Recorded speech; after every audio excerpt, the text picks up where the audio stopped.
धर्मेंद्र प्रधान के इस्तीफे की मांग को लेकर हमारे साथ छात्र भी मौजूद हैं और लगातार धर्मेंद्र प्रधान का इस्तीफे की मांग की जा रही है। अगर देखा जाए तो केंद्र सरकार लगातार छात्रों की इस मांग को नहीं मानने को तैयार है। उल्टा प्रधानमंत्री मोदी कह रहे हैं कि हम स्वास्थ्य कोड बनाएंगे, हम बातचीत करेंगे। कुछ छात्र हमारे साथ मौजूद, क्या कहना चाहेंगे? धर्मेंद्र प्रधान जी इस्तीफा दो। कोई बच्चों का फ्यूचर है, ये कोई खेल नहीं है कि आप खेले जा रहे हो। और ये जो सब खेल खेल रहे हो ना, सब समझ आ रहा है। दिल्ली में जो बच्चों को जितनी ब्रूटैलिटी से मारा गया है ना, कीले लगाकर, उतना बेरहम कोई नहीं होता। अगले दिन तुम वीडियो डाल रहे हो, फ्रेंड्स ऐसे होते हैं भला? अभी एक मामला आया है जिसमें एसएचओ को केवल सस्पेंड किया गया। जिन लोगों ने अभद्रता की थी उसमें केवल एक एसएचओ को सस्पेंड किया गया, बाकी जो सादी वर्दी में थे, जबकि उनका वीडियो वायरल हुआ, उसके बाद भी उस पर कोई कार्रवाई नहीं हुई। इसको लेकर क्या कहेंगे? सादी वर्दी में जो थे वो बीजेपी और आरएसएस के गुंडे थे, ये सब जानते हैं बहुत अच्छे से।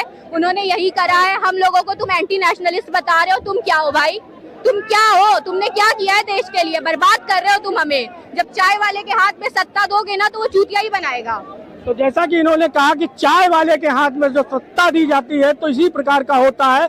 और लगातार यहाँ पर प्रोटेस्ट हो रहा है। चंद्रशेखर आजाद जी का भी आने का भी कॉल मिला हुआ है। अभी देखना होगा कि जिस तरीके से प्रोटेस्ट जो जंतर मंतर पे था, आज पूरे उत्तर प्रदेश के अंदर जगह जगह, खास करके प्रधानमंत्री संसदीय क्षेत्र वाराणसी में भी प्रदर्शन हुआ है और प्रयागराज में भी हुआ है और अब राजधानी लखनऊ में लगातार प्रोटेस्ट हो रहे हैं। लेकिन धर्मेंद्र प्रधान का इस्तीफा नहीं मांगा जा रहा है। उसको लेकर आप क्या कहेंगे?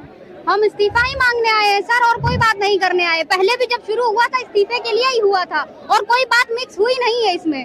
ये तो इनकी प्रवृत्ति थी जो इतना ज्यादा घसीटा गया है स्टूडेंट्स को एंटी नेशनल कह के। सिर्फ एक को सस्पेंड किया है, और उसको भी सस्पेंड क्यों किया है? उसने किसके कहने पे ये सब किया है? आपके ऑर्डर्स पे किया है।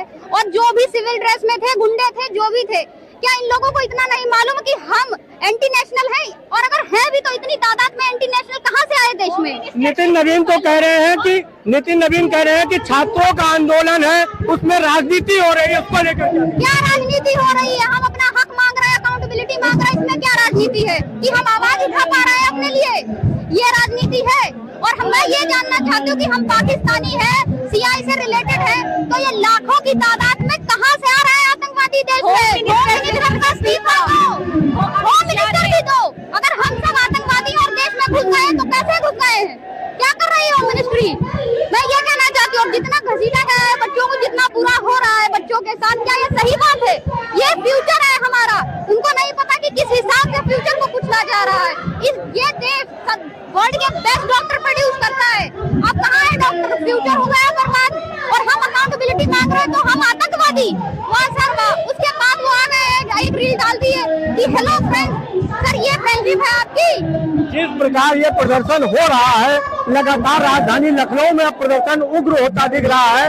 उसको लेकर के लगातार सरकार ये कह रही है कि हम बातचीत करना चाहते हैं, हमसे बातचीत नहीं की जा रही है। उसको लेकर क्या कहें? बिल्कुल की जा रही है सर। हम बातचीत के लिए ही खड़े हैं कि हमारी एक मांग है, वो पूरी करिए, सब घर जाए। कोई भी बात 45 दिन से घसीटी जा रही है और हम लोग 45 दिन से लोग सड़क पे हैं, मारपीट हो रहा है, इतना कुछ हो रहा है। सिर्फ एक बात के लिए रेजिग्नेशन चाहिए हमको। सवाल उठ रहा है, चंद्रशेखर आजाद संसद भवन के अंदर धरने पर बैठते हैं, उनको कोई सुविधा तक नहीं दी जाती है, उसके बावजूद पानी बरसता है, उसके बाद भी वहाँ बैठते हैं छात्रों के लिए। उसको लेकर के भी विपक्ष लगातार हमलावर है। उसको क्या कहेंगे? ये देखिए, ये जो है नरेंद्र मोदी और इनकी सरकार, ये बिल्कुल भी इनको कोई फिक्र नहीं है, इनको कोई परवाह नहीं है। कोई मरे धसे कुछ भी हो, इन्हें कोई नहीं। इन्हें अपनी सत्ता देखनी, अपनी कुर्सी देखनी, अपना ईगो सेटिस्फाई करना है और कुछ नहीं है। और अगर इतने एंटी नेशनलिस्ट है इस देश में, तो भाई मोटा भाई से इस्तीफा क्यों नहीं मांग रहे हो? मोटा भाई इस्तीफा दो, तुम भी दो। होम मिनिस्टर पे क्यों बैठे हो? ऐसे लोग कहाँ से आ गए? ये जो है, अभी एक सवाल उठ रहा है कि 2027 चुनाव आ रहे हैं और उधर जो केंद्र में बैठे हैं अमित शाह, वो लगातार धर्मेंद्र प्रधान के इस्तीफे के लिए तैयार नहीं हो रहे हैं। क्या लग रहा है? क्या देखिए, मेरी बात सुनिए। चुनाव इस देश में कोई मतलब नहीं रह गया जिस हिसाब से वोट चोरी करते हैं। ठीक है, चोर तो तुम हो ही, और बस फिर उसमें चुनाव में तो कुछ रह ही नहीं गया है भाई। तुम कुछ भी करो, तुम जीतोगे तुम ही, क्योंकि ईवीएम हैक करते हो तुम। सबको पता है। बस अब कोई अंधा नहीं रहा, सब जान रहे, सारे बच्चों को पता है। दुनिया जानती है कि योगी और अमित शाह की नहीं बनती है।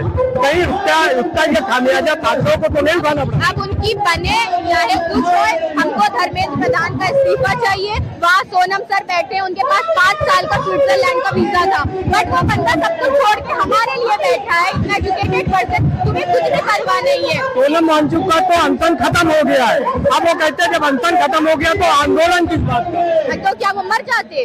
वो अपनी उनके ऑर्गन्स जा रहे थे, तो क्या वो मर जाते? पहले से ही शुरू हुआ था। सोनम वांगचुक सर तो बाद में आए थे और हम लोग बहुत खुश हैं कि उन्होंने ये खत्म किया है, क्योंकि उनकी जान की कीमत इस देश में बहुत ज्यादा है और ये जो पिल्ले हैं ये समझेंगे नहीं। हम चाहते भी नहीं ऐसी 2 कौड़ी की सरकार के लिए हमारे सोनम सर को हम खो दे, ठीक है? तो हम बहुत खुश हैं कि उनका अनशन टूटा। आगे ये लड़ाई कितनी जारी रहेगी? जब तक धर्मेंद्र प्रधान इस्तीफा नहीं दे देते हम ऐसे ही लड़ते रहेंगे। तो ये स्पष्ट है कि धर्मेंद्र प्रधान के इस्तीफे के बाद ही इस पे कोई आगे बातचीत होगी। लगातार जंतर मंतर से लेकर राजधानी लखनऊ में प्रोटेस्ट जारी है। आपको बताने चले इसमें कई छात्र जो कि एलयू के भी है और लखनऊ विश्वविद्यालय के भी है, अम्बेडकर यूनिवर्सिटी के भी है, वो सभी लोग यहाँ पर आए हैं और इस आंदोलन को सिर्फ एक बात रखी है कि धर्मेंद्र प्रधान का इस्तीफा।